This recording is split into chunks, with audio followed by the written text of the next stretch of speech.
এখন সময়টা মধ্য দুপুর, চারিপাশে রোদের প্রকোটে আবহাওয়া তেজস্বী হয়ে আছে। গরমে মানুষজন অতিষ্ঠ হয়ে যাচ্ছে, তাই গালি দিয়ে ভরপুর করছে সূর্য মামাকে। এই গরমেও ফায়ানের কোনো হেলদোল নেই। বোনের জন্য যা দরকার পড়ছে সে নিজ দায়িত্বে তা পালন করছে। একবার হসপিটালের ওই মাথায়, আরেকবার এই মাথায় প্রাণপণ ছুটছে ফায়ান। ঘামে শরীর ভিজে জবজব করছে। ঘিয়ে রঙের পাঞ্জাবিটা ফর্সা শরীরের সাথে লেপ্টে আছে। চুলগুলো উস্কো খুস্কো, চোখ দুটো ফুলে একাকার, চোখের খানিক অংশ লাল হয়ে আছে। আচ্ছা, আরিমা যদি এমত অবস্থায় তার নেতা সাহেবকে দেখতে পেত, তবুও কি তার নেতা সাহেবের উপর সে ক্রাশ খেয়ে বসে থাকতো? তার অন্তরস্থল কি ঢিপ ঢিপ আওয়াজ তুলে হাতুড়ি পেটে করতো? হ্যাঁ, করতোই তো। তার নেতা সাহেব যে বড্ড সুদর্শন একজন পুরুষ। হসপিটালের সবার দৃষ্টি ফায়ানের পানে। একজন নেতা যে সবসময় কঠোর ভঙ্গিতে চলাফেরা করে, যার মুখশ্রী সর্বদাই গম্ভীরতার ছাপ নিয়ে বেড়ায়, সে ফায়ান তার বোনের জন্য কতটা আবেগী হয়ে উঠেছে। কতক দুর্বল মনের মানুষদের চোখ থেকে পানি গড়িয়ে পড়ছে। কয়েকজন নিজ মনে আওড়াচ্ছে, নিশ্চয়ই ফারহা খান একজন ভাগ্যবতী মেয়ে। অপারেশন থিয়েটারের লাইট অফ হতেই ফায়ান সেদিকে চাতক পাখির মতো তাকিয়ে আছে। মনে হচ্ছে ডাক্তার বের হলেই ঝাঁপিয়ে পড়বে। ডক্টর, আমার বোনের কি অবস্থা এখন? ডক্টররা ফায়ানের অবস্থা দেখে খানিক ঘাবড়ালো। আজকালকার বোনের প্রতি এত সেন্সিটিভ কে থাকে? যখন ফারহাকে নিয়ে এসেছে তখন কতই না পাগলামো করেছে লোকটা। ফায়ান এবার একটু স্বস্তি পেল যেন। বাসার কাউকে জানায়নি ফারহার অ্যাক্সিডেন্টের ব্যাপারে। ভাই, আপনি এবার বাসায় গিয়ে একটু রেস্ট নিন। অনেক ধকল গেছে আপনার উপর। নাদিম কিভাবে বাসায় যায় বলো? বোনটা যে এখানে পড়ে আছে তাও আমার উপর অভিমান করে। আমার বোনটা সুস্থ হয়ে উঠেছিল, আমার কারণে আবার তার এই দশা। আল্লাহ না করুক ওর ট্রমার উপর যদি আবার ইফেক্ট পড়ে, আমি নিজেকে ক্ষমা করতে পারবো না। শক্তপোক্ত সুঠামদেহী সুদর্শন যুবকের মুখে অসহায় অবস্থা মানায় না। নাদিমও ফায়ানের অসহায়ত্বকে দেখতে পাচ্ছে না। গাড়িটার খোঁজ করো, কে ধাক্কা দিয়েছে বোনকে, আর আরিমার খোঁজটাও চালিয়ে যাও। আমার বোনকে মারার চেষ্টা সৌহার্দ্য ফায়ান খানের কলিজায় হাত দেবার সাহস কার আছে? তাকে বের করে আনো, আমি তার কলিজা বের করে দেখব তার কলিজা কত বড়। আরিমা একটা ডুপ্লেক্স বাসার সামনে এসে গাড়ি থামালো। যে কেউ বাসাটা দেখলেই বলে দিতে পারবে কারো শখের বশে গড়া এই বাড়িটা। চারিপাশে শুধু ফুল আর ফুলের সমাহার। আরিমা হর্ন বাজাতে দারোয়ান হাসি হাসি মুখ করে গেটটা খুলে দিল। আরিমা গাড়ি পার্ক করে এসে কলিং বেল প্রেস করলো। ওপাশের মানবী আরিমাকে দেখে অবাক হয়ে তাকিয়ে আছে। যা তার মুখশ্রী দেখেই আরিমা বলে দিতে পারছে, কিন্তু সে সেদিকে তাকালো না। গটগট পায়ে একটা রুমের ভেতরে ঢুকে গেল। মেয়েটা সেদিকে তাকিয়ে হতাশ দৃষ্টি ফেলল। আমার বাবাটা কি করে? আরিমার কণ্ঠস্বর ছোট্ট ছেলেটির শ্রবণেন্দ্রিয়ে প্রবেশ করার সাথে সাথে সে পিছু ঘুরল। তার দৃষ্টি হতবাক। সে এ সময় কাঙ্ক্ষিত মানুষটাকে একদমই আশা করেনি। ছেলেটা ঝাঁপিয়ে পড়ল আরিমার বুকে। আরিমাও শক্ত করে ছেলেটার মাথা নিজের বুকের সাথে চেপে ধরল।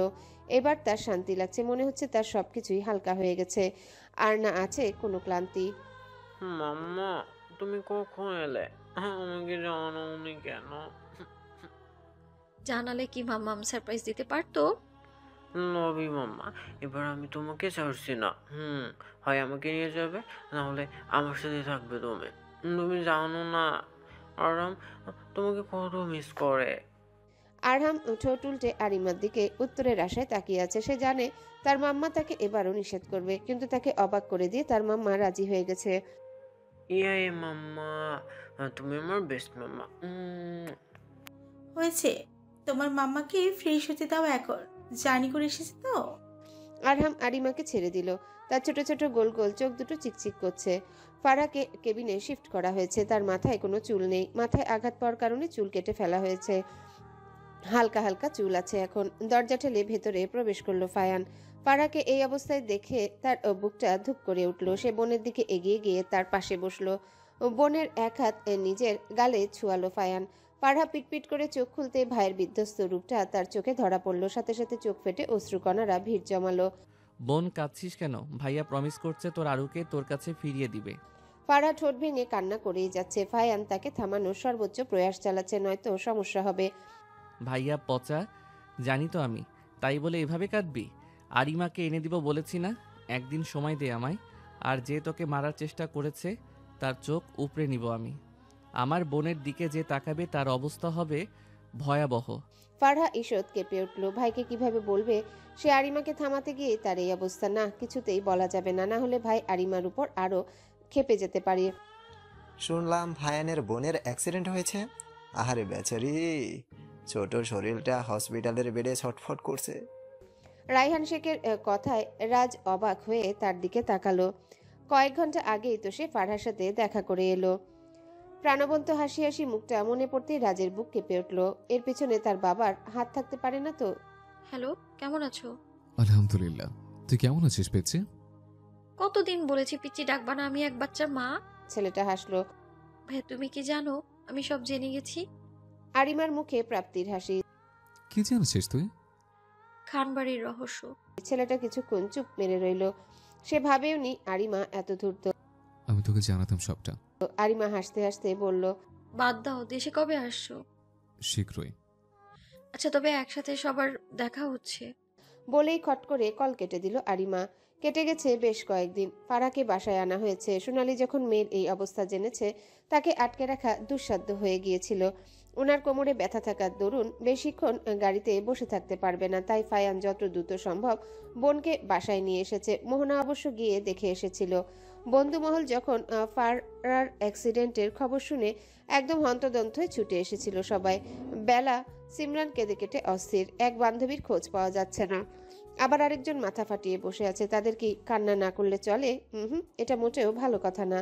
তাই তো তারা ইচ্ছে মতো কাঁদছিল। কিন্তু ফায়ানের ধমকের ভয়ে সবাই সুরসুর করে চলে গেছে। ফারহা নিজের কক্ষে বিছানার সাথে হেলান দিয়ে বসে আছে। তার কিছুই ভালো লাগছে না। ওই দিন পার্ক থেকে বাসায় ফেরার পথে আরিমাকে দেখেছিল। সে গাড়ি চালিয়ে কোথায় যেন যাচ্ছে। ফারহা আরিমাকে চিনতে মোটেও ভুল করবে না। ফারহা পিছন থেকে অনেক ডাকাডাকি করার পরেও যখন আরিমা শুনল না, তখন সে প্রাণপণে ছুটে চলল, কিন্তু ফলাফল শূন্য। একটা আস্ত গাড়ির সাথে সে কি করে পেরে উঠবে? তখনই অপোজিট থেকে একটা গাড়ি এসে ধাক্কা দিল, আর তার মাথা গিয়ে ইটের সাথে লেগে গড়গড় করে রক্ত পড়তে লাগলো। ফারহা দীর্ঘশ্বাস ফেলল। ফারু, এত কি ভাবিস তুই আজকাল? কখন থেকে ডাকছি তোকে? ফায়ানের গম্ভীর কণ্ঠ কর্ণগোচর হতেই ফারহা চমকে উঠল। না ভাইয়া, তেমন কিছু না। যাই হোক, একটা নিউজ দিতে এসেছি। কি? সন্ধ্যায় ভাইয়া ভাবিরা আসবে। ফারহা কিছুক্ষণ ড্যাব ড্যাব করে তাকিয়ে থাকলো ভাইয়ের দিকে। কিছু সময় পরেই চেঁচিয়ে উঠল। তার যেন বিশ্বাসই হচ্ছে না এবার তাকে পাইকে সারাদিন ছুটাছুটি করবে। ফায়ান দুই কানে হাত দিয়ে বিরক্তিতে ফারহার দিকে তাকিয়ে আছে। ফারহা একবার ভাইয়ের দিকে তাকিয়ে দাঁত বের করে ক্লোজ আপ মার্কা হাসি দিল। বোনের অঙ্গভঙ্গি দেখে ফায়ান নিজেও ফিক করে হেসে দিল। আরিমা আর মোড়া ভেঙে বিছানা থেকে উঠে বসলো। ফোনটা হাতে নিয়ে সময় দেখতেই তার চক্ষু চড়ক গাছ। এতক্ষণ সে ঘুমিয়েছে। আরহামকে নিয়ে দুপুরের দিকে শুয়েছিল আরিমা। এখন বিকেল হয়ে গেছে। তার ছেলেটা কোথায় গেল? আরহাম, আরহাম কোথায় তুমি? আরহামের কোনো আওয়াজ আসছে না। আরিমা মনে মনে ভয় পেতে লাগলো, কেউ তাদের খোঁজ পেয়ে গেল না তো? অদৃশ্য ভয় আরিমার সর্বাঙ্গে চাপড়ে ধরল। সে দ্রুত পদে বিছানা ছেড়ে নামলো। আরহাম বাবা, কোথায় তুমি? মাম্মা ডাকছে তো। আরহাম। আরিমা দ্রুত গেট দিয়ে দারোয়ানের কাছে জানতে চাইলো আরহাম বের হয়েছে কিনা। দারোয়ান ঘাড় নাড়িয়ে না জানালো। ঠিক তখনই বাগান থেকে খিলখিল হাসির শব্দ আরিমার কানে এসে ঠেকলো। সাথে সাথে আরিমা ছুটে বাগানে চলে গেল। স্বস্তির শ্বাস ছাড়লো আরিমা। এগিয়ে গিয়ে ছেলেটাকে জড়িয়ে ধরলো। বাবা, মাম্মাম তোমাকে খুঁজেছে কত জানো? মাম্মামকে কষ্ট দাও কেন? চিন্তা হয় তো মাম্মামের। তুমি ছাড়া মাম্মামের কে আছে বলো? আরহাম কিছু না বুঝে ফ্যাল করে তার মাম্মার দিকে তাকিয়ে আছে। তার ছোট্ট মস্তিষ্ক এটা বুঝতে পারছে তার মাম্মা কষ্ট পেয়েছে, আর কষ্টটা সেই দিয়েছে। সরি মাম্মা, আর হবে না। আরিমা রাহার দিকে চোখ পাকিয়ে তাকালো। আরহামকে নিয়ে বেশিক্ষণ বাইরে থাকবে না, জানো না ও আমার কি? রাহা ভয়ে কথা বলল না, শুধু মাথা নিচু করে রাখলো। ফারহা বাসা থেকে বের হয়েছে। ফায়ান এই সময় বাসায় থাকে না, এটাই সুযোগ। একটু বন্ধু মহলের সাথে দেখা করে আসবে। বড্ড মিস করছে তাদের। শুনতে হবে না আরিমাকে পেল কিনা। ফায়ান অবশ্য কোনো খোঁজ পায়নি কে বা কারা ধাক্কা দিয়েছে আরিমাকে। কোনো সিসিটিভি ফুটেজও ছিল না রাস্তায়। তা শুনে ফারহার দেহে যেন দম আসে। কিছু সময় পরেই দূরে একটা ছেলেকে দেখতে পেল ফারহা। কারো কাছে লিফট চাচ্ছে ছেলেটা। আরে এটা যে রাজ। ফারহা ড্রাইভারকে গাড়ি থামাতে বলল। কাজ নামিয়ে রাজের উদ্দেশ্যে বলল, এই যে, আপনি কোথাও যেতে চাচ্ছেন? চাইলে আমার সাথে আসতে পারেন। না, সমস্যা নেই, আমি অন্য গাড়ি নিয়ে যেতে পারবো। আরে আসুন প্লিজ, সমস্যা নেই। রাজ কিছু একটা ভেবে গাড়িতে চেপে বসলো। তুমি কোথায় যাচ্ছ? ফ্রেন্ডদের সাথে দেখা করতে। আচ্ছা, শুনলাম অ্যাক্সিডেন্ট করেছো নাকি? এখন কেমন ফিল করছো? ফারহা হকচকিয়ে গেল। তার নিষ্পাপ মন ভেবে নিল রাজও তাকে পছন্দ করে, এমনকি তার অগোচরে তার খোঁজ খবর রাখে। জি ভালো আছি। তা এই অবস্থাতে বাইরে না বের হলে চলতো না? আপনি দেখি আমার ভাইয়ার মতো, আমার ঘর বন্ধু হয়ে থাকতে ভালো লাগে না। বলেই মুখ ফুলালো ফারহা। রাজ তা দেখে হালকা হাসলো। আচ্ছা গাড়ি থামাও, আমি এসে গেছি, থ্যাঙ্কস ফর লিফট। ফারহা হেসে মাথা নাড়ালো। ফায়ান অনেকক্ষণ যাবৎ নাদিমকে খেয়াল করছে। নাদিম কিছু নিয়ে টেন্স। ফায়ান ঢের বুঝতে পারছে, কপালে ঘামের সাথে চিন্তার ছাপ স্পষ্ট। ফায়ান কিছু বলছে না, অপেক্ষা করছে নাদিম কখন তাকে বলে। নাদিম এক গ্লাস পানি দিতে পারবে? ফায়ানের সামান্য শান্ত কণ্ঠের বাক্য শুনে নাদিম চমকে গেল। অতঃপর হাসি হাসি মুখ করে ফায়ানের জন্য পানি এনে দিল। নাদিমের হাত কাঁপছে। পানিটুকু খাও। নাদিম প্রথমে হকচকিয়ে গেলেও নিজেকে ধাতস্থ করে পানিটুকু খেয়ে নিল। এবার বলো কি হয়েছে? নাদিম কিছু সময় অসহায়ের মতো ফায়ানের দিকে তাকিয়ে থাকলো, তারপর হুহু করে কেঁদে উঠল। নাদিমকে বাচ্চাদের মতো কাঁদতে দেখে ফায়ান কিছুটা ভড়কালো। ফায়ান নাদিমকে সময় দিল, নিজেকে ঠিকঠাক করে নাদিম বলল, ভাই আমি আমার ছোট ভাইকে খুঁজে পাচ্ছি না। বিকেলে বের হয়েছিল, এখন রাত হয়ে গেছে। ফোন একটু আগে অন থাকলেও এবার অফ দেখাচ্ছে। ভাই আমার আপন বলতে ও ছাড়া এই পৃথিবীতে আর কেউই নেই ভাই। কাঁপতে কাঁপতে কথাগুলো বলে ফের ডুকরে উঠল নাদিম। এত হাইপার হচ্ছ কেন? ছেলে মানুষ হয়তো বন্ধুদের সাথে ঘুরতে গেছে, চলে আসবে। না ভাই, ও কখনো এমন করে না। আমাকে বলে যায় চার্জ না থাকলে বন্ধুদের ফোন থেকে কল দেয়। আচ্ছা আমি দেখছি, চিন্তা করো না, আমি আছি না। আমি থাকতে কোনো ভয় নেই। রাত বাজে 3টা। নাদিম দু চোখের পাতা এক করতে পারছে না। একবার ঘরের এই কোণে যাচ্ছে তো আরেকবার ওই কোণে যাচ্ছে। চিন্তায় মূর্ছা যাচ্ছে সে। তার ভাইটা কোথায়? কোনো বিপদ হলো না তো? তার এই কাজের জন্য সে ভাইকে লোকের সামনে তেমন পরিচয় করিয়ে দেয় না, পাছে ভাইয়ের উপর কোনো বিপদ এলে। আর ভাবতে পারছে না সে। তখনই কলিং বেলের শব্দে হুঁশ ফিরল নাদিমের। এত রাতে কে এলো? আফরিদ নয় তো? ভোরের আলো ফুটতেই খানভিলায় হুলস্থুল আয়োজন। বাড়ির বড় ছেলে, ছেলের বউ যে দেশে এসেছে, তাদের এই সামান্য আয়োজন না করলে চলে। যদিও তাদের সামান্য আয়োজন মানে এলাহি কাণ্ড। ফারহা পিটপিট করে চোখ খুলল। শরীরের উপর ভারী কিছুর উপস্থিতি পেয়ে ভরকালো প্রথমে, অতঃপর যখন কাঙ্ক্ষিত মানুষটিকে দেখতে পেল খুশিতে চেঁচিয়ে উঠল ফারহা। সে তো ভুলেই বসেছিল আজকে ভাইয়া ভাবি আসবে। ফারহা তার বুকে শুয়ে থাকা ছোট্ট দিয়াজকে নিয়ে রুম থেকে বের হলো। ধপাধপ সিঁড়ি বেয়ে নিচে নামতেই ভাবিকে দেখতে পেল। মা আর বড় মার সাথে গল্প করছে কিছু একটা নিয়ে। ফারহা গিয়ে ভাবির পাশে ধপ করে বসে পড়ল। দিশা যেন অবাক না হয়ে পারছে না। তার ছোট ননদ কি সুস্থ হয়ে গেছে? ও তো অসুস্থ ছিল। আগেরবার যখন এসেছিল ফারহা কারোর সাথে দেখা করেনি, এমনকি তার ভাই ও দিয়াজের সাথেও না। সবসময় চিৎকার করে গেছে। অবশেষে ফারহা সুস্থ হলো। ভাবতেই একগাল হাসলো দিশা। ভাবি এভাবে আমাকে দেখো না তো। ভাইয়া যদি জানে তুমি আমার উপর ক্রাস্ট, একটা থাপ্পড়ও মাটিতে পড়বে না, সব গুণগুণে পিঠে জায়গা পাবে।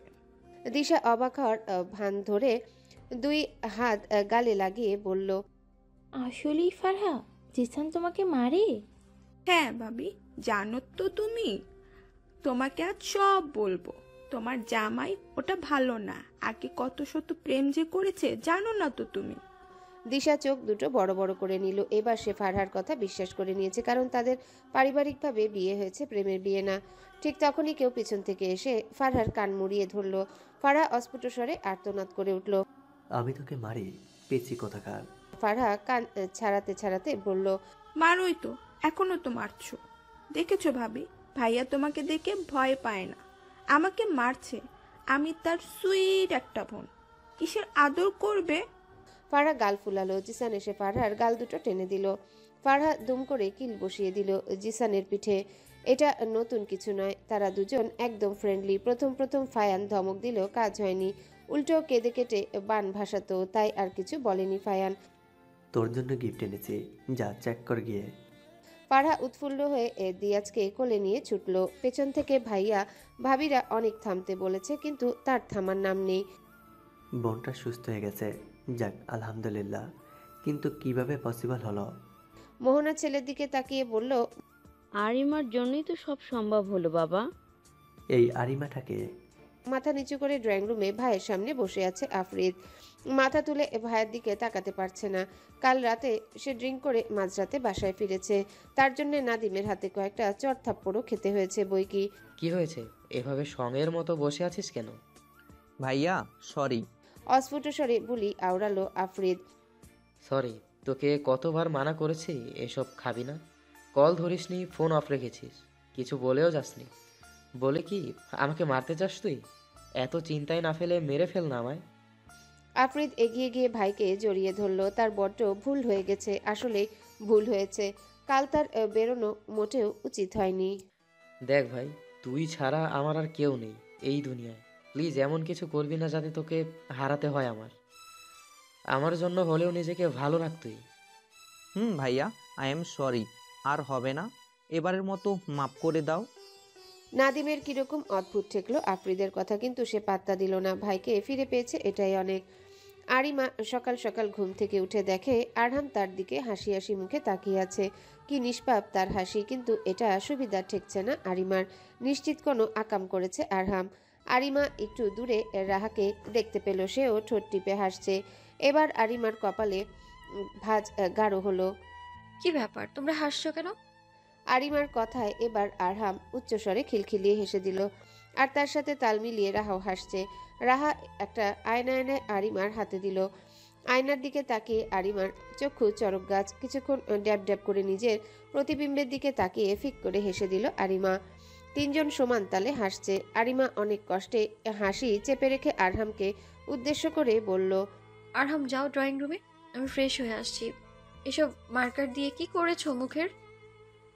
মাম্মা, আমি তো পাপাকে দেখিনি, তাই দেখেছিলাম তোমাকে পাপাকে পাপা বানালে কেমন লাগে। আরিমার কলিজাটা যেন ছলাৎ করে উঠল, ভেতরটা দুমড়ে মুচড়ে গেল। সে অসহায় দৃষ্টিতে আরহামের দিকে তাকালো। বোকা আরহাম কি জানে সে কি বলে ফেলেছে? বাবা মাম্মাম আজ তোমাকে নিয়ে দূরে চলে যাবে, যাও নিচে, আমি আসছি বলে ওয়াশরুমের দিকে ছুটল আরিমা। এখানে আরেক সেকেন্ড সময় ব্যয় করলে আরহাম তার চোখের পানি দেখে ফেলতে পারে। আরিমা ওয়াশরুমে গিয়ে দরজায় পিঠ ঠেকিয়ে শূন্যে দৃষ্টি দিল। সে কিছুতেই পুরনো স্মৃতির মুখোমুখি হতে চাচ্ছে না। কি করবে এখন সে? এদিকে বস বারবার কল দিয়ে মাথা খেয়ে ফেলছে। তার জীবনটা কবেই না শেষ হয়ে যেত যদি না আরহাম থাকতো। আফরিদ ফিরেছে? নাদিম খুশিতে গদগদ হয়ে বলল, জি ভাই, রাতে ফিরে এসেছে। ফায়ান সেদিকে তাকিয়ে ফিচেল হাসলো। নাদিম কিছুই বুঝতে পারল না, জিজ্ঞাসা করার সাধ্যও তার নেই। আরিমা গাড়ি চালাচ্ছে আর তার পাশের সিটে আরহাম আরামসে কার্টুন দেখছে, আর একটু পর পর খিলখিল করে হাসছে। আরিমা সেদিকে তাকিয়ে মৃদু হাসলো। আরহাম? জি মাম্মা। আরহাম ফোন থেকে চোখ সরিয়ে আরিমার দিকে পূর্ণ দৃষ্টি দিল। সে তার মাম্মার সব কথাই মনোযোগ দিয়ে শুনে। তার মতে তার মাম্মা পৃথিবীর বেস্ট মাম্মা, তার সব কথাই গুরুত্বপূর্ণ। তুমি তো জানো তোমার মাম্মা ভয়ঙ্কর লোকেদের সাথে ঢিসুম ঢিসুম করে, তুমি কি ভয় পাবে? ভয় পেতে পারবে না কিন্তু, ওকে? না হলে আবার মাম্মাম তোমাকে রাহানটির কাছে রেখে আসবে। আরহাম চোখ ছোট ছোট করে আরিমার দিকে তাকিয়ে বলে, মাম্মা, আমি আরহাম। তুমি কেমন সাহসী! আমি তোমার বাচ্চা মাম্মা, তোমার মধুর সাহসী আমি। আগের বার কয়েকটা লাঠি, উষ্টা, চিমটি, কিল ঘুষি শিখে রেখে গিয়েছিলে না, ওগুলো আমার মনে আছে। আরহামের স্টাইল করে কথা বলা দেখে আরিমা অট্টহাসিতে ফেটে পড়ল। আরহামও মাম্মার দিকে তাকিয়ে খিলখিল করে হাসছে। তখনই হলো বিপত্তি। ফায়ানরা সপরিবারে বাহিরে বের হয়েছে। বাড়িতে শুধু সোনালি, মোহনা আর কাজের মেয়েটাকে রেখে এসেছে। ফায়ান আসতে চায়নি। ফারহা আর জিসানের জোরাজোরিতে আসতে হয়েছে। তার কত কাজ, এভাবে সময় আছে তার? তবুও দুই পাগলে তাকে টেনে আনলো। কিছু দূর যেতে রাস্তায় জটলা দেখতে পেল ফায়ান। গাড়ি সে চালাচ্ছে, তার পাশে জিসান, পেছনে দিয়াজ, ফারহা আর দিশা। জলদি এই গাড়ি থামালো সে। ওখানে কি অ্যাক্সিডেন্ট হয়েছে? ফারহাও বের হয়ে এলো। ফায়ান নিষেধ করা সত্ত্বেও সে মানেনি। সাথে যে জিসান আছে তাই তার কোনো ভয় নেই। তারা সবাই ভিড়ভাট্টা এড়িয়ে সামনে গেল। একটা গাড়ি গাছের সাথে অ্যাক্সিডেন্ট হয়েছে। আশ্চর্য, ভিতরে লোক নেই নাকি? সবাই তামাশা দেখছে দাঁড়িয়ে দাঁড়িয়ে। ফারহা গাড়িটার দিকে এগিয়ে গেল। ভেতরে উকি দিতেই তার বুকটা ধক করে উঠল। কেন জানি আত্মাটা কু ডাকছে তার। অস্থিরতা জাপটে ধরেছে তাকে। একটা মেয়ে উল্টো দিক হয়ে বুকে কিছু জাপটে ধরে পড়ে আছে। ফারহা এক ঝটকায় মেয়েটাকে এদিকে ফেরানোর সাথে সাথে কয়েক কদম পিছিয়ে গেল। আরু! ফারহার চিৎকারে ফায়ান হুড়মুড়িয়ে গাড়ির দিকে এগুলো। দিশা এসে ফারহাকে চেপে ধরল। ফায়ান একবার আরিমার দিকে তাকাচ্ছে, তো আরেকবার আরিমা বুকে গুটিসুটি মেরে শুয়ে থাকা বাচ্চাটার দিকে তাকাচ্ছে। কি নিষ্পাপ বাচ্চা, মনে হচ্ছে তার মায়ের বুকে নিশ্চিন্তে ঘুমাচ্ছে। কেই বাচ্চা? আরিমাকে দেখে মনে হচ্ছে কোনো বড় বিপদ থেকে বাঁচানোর জন্য বাচ্চাটাকে আঁকড়ে ধরেছে, যেন কোনো আঁচড় না লাগে বাবুটার গায়ে। আরিমা পিটপিট করে চোখ খুলল। তীব্র আলো চোখে ঠেকতে এসে আবারও চোখ বন্ধ করে নিল। খানিক সময় বাদে চোখ খুলে চারিপাশে তাকালো আরিমা। সে এখন কোথায়? ভালোভাবে তাকাতে বুঝতে পারলো সে হসপিটালের বেডে শুয়ে আছে, এক হাতে ক্যানোলা। কিন্তু সে এখানে কিভাবে এলো? মস্তিষ্কে চাপ পড়তে আরিমার সব মনে পড়ে গেল। তার মস্তিষ্ক বিভ্রান্ত। ছেলে হারানোর ভীতি এসে চেপে ধরল আরিমার বক্ষস্থলে। ক্যানোলা খুলে রেখে আস্তে আস্তে বেড থেকে নামলো। মাথা চক্কর দিচ্ছে তার, মাথায় ব্যান্ডেজ করা, হয়তো মাথায় আঘাত পেয়েছে সে। দ্রুতপদে বের হয়ে চারিপাশে করিডোরে চোখ বুলাচ্ছে আরিমা। তার ছেলে কোথায়? আশেপাশে কেবিনে চোখ বুলিয়ে নিল আরিমা। নেই কোথাও, আরহাম নেই। তাহলে কোথায় গেল তার ছেলে? আরহামকে তার থেকে ছিনিয়ে নিল কে? আরিমা সেখানে বসে হাউমা করে কাঁদতে লাগলো, মুখ ঢেকে। চিৎকার করে কাঁদছে সে একবার, যেহেতু সে তার ছেলেকে নিয়ে গেছে আর ফেরত দিবে না। আরহাম তার মাম্মাকে ছাড়া কিভাবে থাকবে? আরিমার চিৎকারের শব্দে আশেপাশের স্টাফ থেকে শুরু করে সব লোকজন করিডোরে ভরপুর হয়ে গেল। কেউ কিছু বুঝতে পারছে না। মেয়ে কান্না করছে কেন? আরিমার কোনো দিকে খেয়াল নেই। হসপিটালে এভাবে চিৎকার করে কাদার রুলস নেই, তা আরিমার মাথা থেকে বেরিয়ে গেছে। হঠাৎ কেউ এসে আরিমাকে জড়িয়ে ধরায় তার হুঁশ ফেলল। ছোট ছোট হাত দুটি আরিমার বড্ড চেনা। সে মুখ থেকে হাত সরিয়ে আরহামকে জাপটে ধরল, চোখে মুখে চুমু দিয়ে ভরিয়ে দিল। তার প্রাণ পাখিটা যেন ফিরে এলো। অবশেষে আরহামকে নিজের বুকের সাথে আঁকড়ে ধরল আরিমা। মাম্মামকে রেখে চলে যাও কেন? মাম্মাম কষ্ট পাইতো। মাম্মামের বুকে ব্যথা হয় আরহাম তার থেকে দূরে থাকলে। আরহাম ঠোঁট ভেঙে কাঁদছে। কাঁদতে কাঁদতেই উত্তর কাটলো, মাম্মা তুমি ঘুমিয়েছিলে, তাই আঙ্কেলটা বললো তার সাথে ঘুরতে যেতে। আমি যেতে চাইনি, কিন্তু আঙ্কেলটা জোর করেছে, তাই গিয়েছিলাম। সরি মাম্মা, আরাম আর তোমাকে কষ্ট দিবে না। বলে আরিমার মুখে চুমু খেলো আরহাম। আরিমার ভিতরখানা এবার শান্ত হলো, কিন্তু কে তাদের এখানে এনেছে ভাবনাটা মাথাচাড়া দিয়ে উঠল। ইতিমধ্যে সবাই যে যার কাজে ব্যস্ত হয়ে পড়েছে। মা তার ছেলেকে ফেরত পেয়েছে। এখানে আর কি বা বলবে তারা? শুধু কিছুক্ষণ দাঁড়িয়ে তাদের ভালোবাসা দেখলো। আরিমার চোখ তুলে একটু দূরে ফায়ানকে দাঁড়িয়ে থাকতে দেখে চমকালো। পরক্ষণে নিজেকে ধাতস্থ করে নিল। আবার আরিমা ফায়ানের দিকে তাকালো। ফায়ান এখনো তার দিকে তাকিয়ে আছে। আরিমার বেশ অস্বস্তি লাগতে শুরু করলো। নেতা সাহেব এখানে কিভাবে এলেন? উঠো। ফায়ানের আওয়াজ শুনতেই আরিমা আরহামকে জাপটে ধরে নিজের সাথে। এই লোকের সঙ্গে সে কিছুতেই যাবে না। ওনার সাথে যাওয়া মানে নিজের বিপদ নিজে ডেকে আনা। তাছাড়া সেদিনের অপমান ভোলেনি সে। উঠতে বলেছি। না, আমি আপনার সাথে কোথাও যাব না। কাটকাট জবাব আরিমার। যাবে না? ফায়ানের কণ্ঠ শান্ত দেখে আরিমা অবাক না হয়ে পারছে না। এই লোক এভাবে শান্ত হয়ে আছে কেন? ঝড় আসার পূর্বাভাস নয় তো? ফায়ান আরহামকে টেনে এনে কানে কানে কিছু বলল। এতে আরহাম খুশিতে নেচে উঠল যেন। আরিমা শুধু ড্যাব ড্যাব করে তাকিয়ে আছে, কিছুই বুঝতে পারছে না সে। ফায়ান এগিয়ে এসে আরিমাকে কোলে তুলে নিল। আরিমা শকড, ভীষণভাবে শক। সে তার নেতা সাহেব তাকে কোলে নিয়েছে। পরক্ষণে পাবলিক প্লেস ভেবে আরিমা হাত পা ছোটাতে লাগলো, কিন্তু শক্তপোক্ত কাঠের মতো শরীরটার সাথে তার এই লিকলিকে ছোট্ট শরীরটা পেরে উঠল না। আরিমা খানিক সময় বাদেই হাঁপিয়ে উঠল। এই তোমার শক্তি? তাছাড়া এতদিন আমার সান্নিধ্যে আসার জন্য ছটফট করেছো, এবার আমি নিজ থেকে তোমার কাছে এলাম, এখন ছটফট করছো কেন? এই বলে ফায়ান আরেকটু চেপে ধরল আরিমাকে নিজের সাথে। আরিমা না পেরে ফায়ানের পাঞ্জাবির কলার শক্ত করে হাতের মুঠোয় নিয়ে নিল। আগে আগে নাদিম আর আরহাম হেঁটে চলেছে। নাদিম আরহামের হাত ধরে হেঁটে চলেছে, পিছনে এসে ভুলেও তাকাবে না। এদিকে আরিমা ড্যাব ড্যাব করে ফায়ানের দিকে তাকিয়ে আছে। নেতা সাহেবের হলোটা কি? ভূত চেপেছে মাথায়? শেখ ভিলায় আবহাওয়া গরম। আর রাজঘরের জিনিসপত্র ভেঙে চুরমার করে ফেলেছে। ফায়ান তার সম্পূর্ণ প্ল্যান নষ্ট করে দিয়েছে। রাগে রাজের হাত পা কাঁপছে। কি হলো? এভাবে মির্গি রুগীদের মতো কাঁপছো কেন? বাবা, ভালো হবে না কিন্তু। রায়ান শেখ কিটকিটি হাসছে। কেন বাবা, ভুল কি বলেছি? ফায়ানের সাথে লাগতে গেলে এমনই হয়। তুমিও তো লাগতে গিয়েছিলে। আমার থেকে করুণ অবস্থা হয়েছিল তোমার।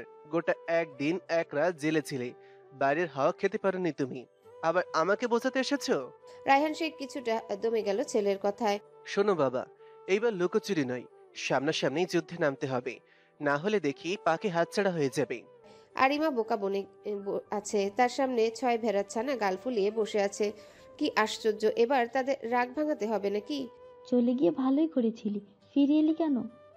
বেলা ফোন ঘাটতে ঘাটতে কথাটা বলল। কারো কোনো টু শব্দ না পেয়ে এক পলক সবার দিকে তাকালো সে। তারপর বোকা বোকা হেসে বলল, না মানে বয়ফ্রেন্ডের সাথে কথা বলছিলাম তো তাই। তাই এসব বলছিস? সারাদিন বয়ফ্রেন্ডের লুঙ্গি ধরে বসে থাকিস, এখানে কি? যা তুই। তাতে তোর সমস্যা কি ওই রে অশুভর বাচ্চা? আমার বফ লুঙ্গি পরে না, সে অনেক স্মার্ট, তোর মতো ছাপরি না। ক আরিমা সবাইকে থামিয়ে দিল। আরহাম ড্যাব ড্যাব করে সবাইকে দেখছে। এরা কারা? এত কথা কিভাবে বলে? ফারা দিয়াজকে আরহামের পাশে বসালো। আরহামের চেয়ে দিয়াজ ছোট, মাত্র হাঁটতে শিখেছে বেচারা। আরহাম বাবুটার সাথে খেলতে লাগলো। কিছু সময় পর পর খিলখিলিয়ে হেসে উঠছে আরহাম। আরিমা সেদিকে এক দৃষ্টিতে তাকিয়ে আছে। আরেকটু হলে এই হাসি খুশি বাচ্চাটাকে হারিয়ে ফেলতো সে। নিজের ভুলের জন্য ভাবতেই বুকটা কেঁপে উঠল আরিমার। সবাই একবার আরিমার দিকে তাকাচ্ছে তো আরেকবার আরহামের দিকে তাকাচ্ছে। আচ্ছা আরু, বাচ্চাটা কার? কার মানে কি? বাচ্চাটা আমার। ফারহা আরিমার কথা শুনে বিষম খেলো। আরিমার বাচ্চা আছে আর সে জানলো না? আসলে এই বাচ্চা তোর? সিমরানের দিকে রাগি চোখে তাকালো আরিমা। এতে সবাই চুপ। কিছুক্ষণ পর মনি শুধালো, আচ্ছা, বাচ্চাটা তোর মানলাম, বাচ্চার বাবা কোথায়? তোর হাজবেন্ড? আরিমা একবার আরহামের দিকে তাকিয়ে বলল, মারা গেছেন। কত বছর হবে উনি মারা গেছেন? 4 বছর হবে। কিভাবে মারা গেছেন তিনি? প্রশ্নটা করে সবাই একটু নড়ে চড়ে বসলো। আরিমা যেভাবে উত্তর দিচ্ছে মনে হচ্ছে সব সত্যি। আগুনে পুড়ে।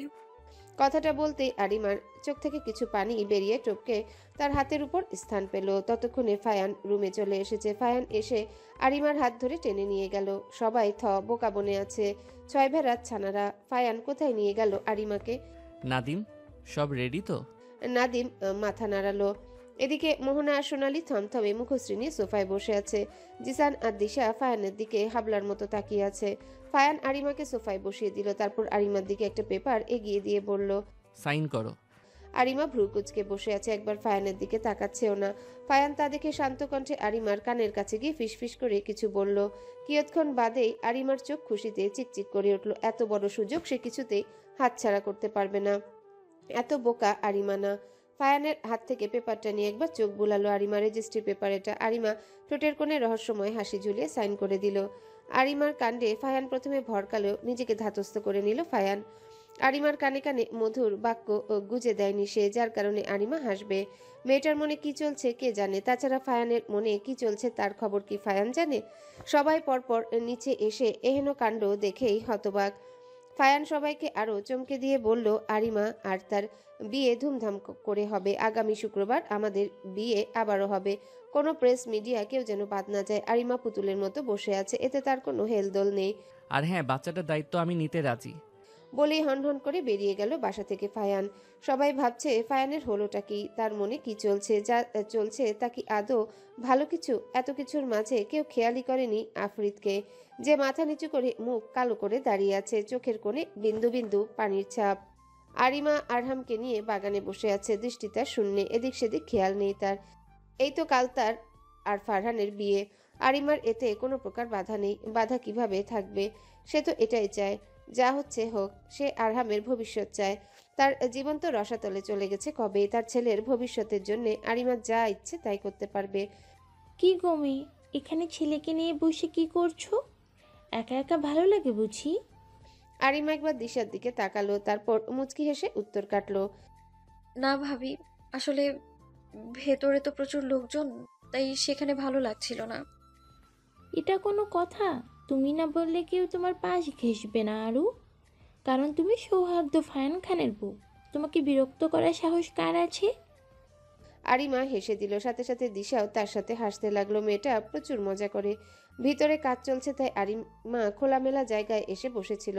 হঠাৎ আরিমার একটা কল এলো। আরিমা দিশার কাছে আরহামকে রেখে কিছুটা দূরে গিয়ে দাঁড়ালো। সময় মধ্যরাত, সবাই ঘুমিয়ে কাদা। আরিমার বন্ধু মহলের সবাই উপস্থিত এখানে। আরিমাকে যে রুম দেওয়া হয়েছে সেখানে সবাই ফ্লোরে আসন পেতে ঘুমিয়ে আছে। সবাই গল্প করতে করতে এখানেই ঘুমিয়ে পড়েছে। আরিমা আরহামকে একবার দেখে নিয়ে আস্তে আস্তে রুম থেকে বেরিয়ে গেল। তারপর সন্তর্পণে মেন ডোর পেরিয়ে দেয়াল টপকে রাস্তায় এসে দাঁড়ালো। ফোঁস করে শ্বাস ছাড়লো আরিমা। ভাগ্যিস কেউ দেখেনি।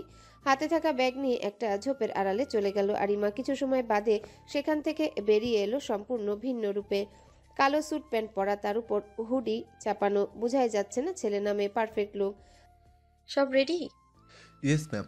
আরিমা একটা অন্ধকার ঘরের দিকে এগিয়ে গেল। সামান্য আলো ব্যর্থ হচ্ছে ঘরটাকে আলোকিত করতে। আরিমা গটগট শব্দ তুলে রুমটাতে ঢুকলো, যেখানে আগে থেকে একটা লোক আধা মরা হয়ে পড়ে আছে। আরিমা লোকটার সম্মুখে দাঁড়ালো। নিশাত মনে হচ্ছে খুব ভালো খাতি যত্ন করেছিস। বলেই লোকটার মাথার চুল খামচে ধরলো আরিমা। লোকটা উল্টো হয়ে ঝুলছে, রক্ত টপ টপ করে নিচে গড়িয়ে পড়ছে। চুলে জোর টান লাগতেই লোকটা আরো ব্যথায় কুকিয়ে উঠল। অবশ্যই বেশ তোষামত করেছি বেচারাকে, তবু মুখ ফুটে কিছু বলছে না, মনে হচ্ছে মেয়েদের রোল প্লে করছে। আরিমা নিশাতের দিকে মুখ ঘুরিয়ে তাকাতেই বলল, কপাল ফাটে তবু মুখ ফুটে না। Shut up. নিশাত ভদ্র ছেলের মতো মুখে আঙ্গুল দিয়ে চুপ হওয়ার অভিনয় করে দাঁড়িয়ে আছে। বলেনি তো কি হয়েছে, বলবে? নে বল, কেন আমার কলেজার উপর হাত দিয়েছিস? আমি কিচ্ছু জানি না, এটা শুধু অ্যাক্সিডেন্ট ছিল ম্যাম, মাফ করে দিন প্লিজ, আমি ইচ্ছে করে করিনি ম্যাম। বলেই কাঁদতে লাগলো লোকটি। আরিমার বেশ মায়া হলো, ইচ্ছে করছে নিশাতের ঘাড় মোটকে দিতে। এদিকে আরিমা চাহনি দেখে নিশাত ঢোক গিলল। নিশাত, এত বড় ভুল কি করে করলি তুই? শালাকে এখনো জীবিত রেখেছিস কেন? আরিমার এহেন কথায় সবাই ভ্যাবাচেকা খেয়ে গেল। লোকটা আবারও ভ্যা করে কাঁদতে লাগলো। তুই জানিস না তুই কার কলেজায় হাত দিয়েছিস? কি ভেবেছিস আমি চিনতে পারবো না তোকে? খুব ভালোভাবেই তোকে চিনি আমি। তুই বলবি নাকি আমি আঙুল বাঁকা করব? বলেই আরিমা ঠাস করে পরপর কয়েকটা ঘুষি বসিয়ে দিল লোকটার মুখে। নিশাত, মেয়েটাকে ভেতরে নিয়ে আয়। নিশাত গিয়ে একটা বাচ্চা মেয়েকে ধরে নিয়ে আসলো। মেয়েটা নিশাতের কোল থেকে বাবা বাবা বলে কাঁদতে লাগলো। লোকটা অসহায় চোখে একবার তার মেয়ের দিকে তাকালো, তারপর বলল, ম্যাম আমি সব বলছি, আমার সত্যি কোনো দোষ নেই। আমাকে অনেক টাকা দিতে চেয়েছিল তারা, আমি অসহায় ছিলাম। আমার মেয়ে অসুস্থ ছিল, তার অপারেশনের জন্য অনেক টাকা লাগতো, আমার কোনো দোষ নেই ম্যাম। বলেই কাঁদতে লাগলো লোকটা। আরিমা এমনিতেও বাচ্চাটার কোনো ক্ষতি করতো না। নিশাত, লোকটাকে বাড়ি পাঠিয়ে দে, সাথে কিছু টাকা। হ্যাঁ, কি বলিস এসব? যা বলছি তাই কর। আর আমি গেলাম, কাল ঠিক টাইমে খানবাড়ি চলে আসিস। খানভিলায় তুফান উঠেছে। ফায়ান তার রুমে সব জিনিস একটা একটা করে ভেঙে ফেলেছে। রাগে তার চোয়াল শক্ত হয়ে এসেছে। বাহির থেকে কেউ দরজা ধাক্কা দিয়েও মন গলাতে পারছে না। ফায়ানের বাবা ফিরোজ খান আর তার বড় ভাই জাভেদ খান বাসায় এসেছে। তারা শুনেছে তাদের ছেলের নাকি বিয়ে, তাই হন্তদন্ত হয়ে ছুটে এসেছে। কাকে বিয়ে করছে ফায়ান তাদের একবারও জানায়নি, কিন্তু এখানে এসে দেখে ঘটনা উল্টা, মেয়ে বাসায় নেই, পালিয়ে গেছে। তাই ফায়ান ঘরে ভাঙচুর করছে। হ্যালো নাদিম ভাই, আপনি দরজা খুলছেন না কেন? জলদি আমার রুমে আসো। দরজা না খুললে কিভাবে যাব? কাঁদো কাঁদো ভঙ্গিতে কথাটা বলল নাদিম। আরে ছাগল কোথাকার, বেলকনি দরজা খোলা আছে, পাশের রুম থেকে লাফ দিয়ে আসো। এ ভাই, এত বড় রিস্ক? তুমি এখন না আসলে তোমাকে আরিমা কিডন্যাপের কেসে জেলে পুরে দেব। নাদিম তৎক্ষণাৎ ফোন কেটে নাউজুবিল্লাহ আস্তাগফিরুল্লাহ বলে পাশের রুম থেকে ফায়ানের রুমে গেল। ধপ করে কিছু পড়ার শব্দ পেয়ে ফায়ান বেলকনিতে গিয়ে দেখলো নাদিম কাত হয়ে পড়ে আছে। ফায়ান নাদিমকে টেনে তুলল। আসলেই গাধা তুমি। বিয়ের কোনো আয়োজন যেন নষ্ট না হয়, সবাই বিয়ের কার্যক্রম করতে থাকো, সঠিক সময় বিয়ে হবে। তোমরা মজা করো, মাস্তি করো, আমি আসছি। ফিরোজ খান ছেলেকে বলল। ফায়ান এক পলক আরহামের দিকে তাকালো। বেচারা তার মাম্মার জন্য কাঁদতে কাঁদতে দুর্বল হয়ে পড়েছে। বাবা, মনে করো আমি বউ আনতে যাচ্ছি, সঠিক সময় চলে আসবো। বলেই ফায়ান নাদিমকে নিয়ে বেরিয়ে এলো বাসা থেকে। নিজের কাজ নিজের হাতেই করবে সে। এদিকে বন্ধু মহলের ভাবনা জুড়ে শুধুই আরিমা আর আরিমা। সে কিছুতেই আরহামকে রেখে কোথাও যাওয়ার মেয়ে নয়, কিছু তো রহস্য আছে এখানে। হ্যালো বন্ধুরা, পরবর্তী পার্ট খুব তাড়াতাড়ি আসবে, তো সবাই অপেক্ষায় থাকো। আর চ্যানেলটি যারা এখনো সাবস্ক্রাইব করোনি তারা পরবর্তী পার্ট দেখার জন্য চ্যানেলটি সাবস্ক্রাইব করে রেখো। ধন্যবাদ সবাইকে, আমাদের সাথেই থেকো।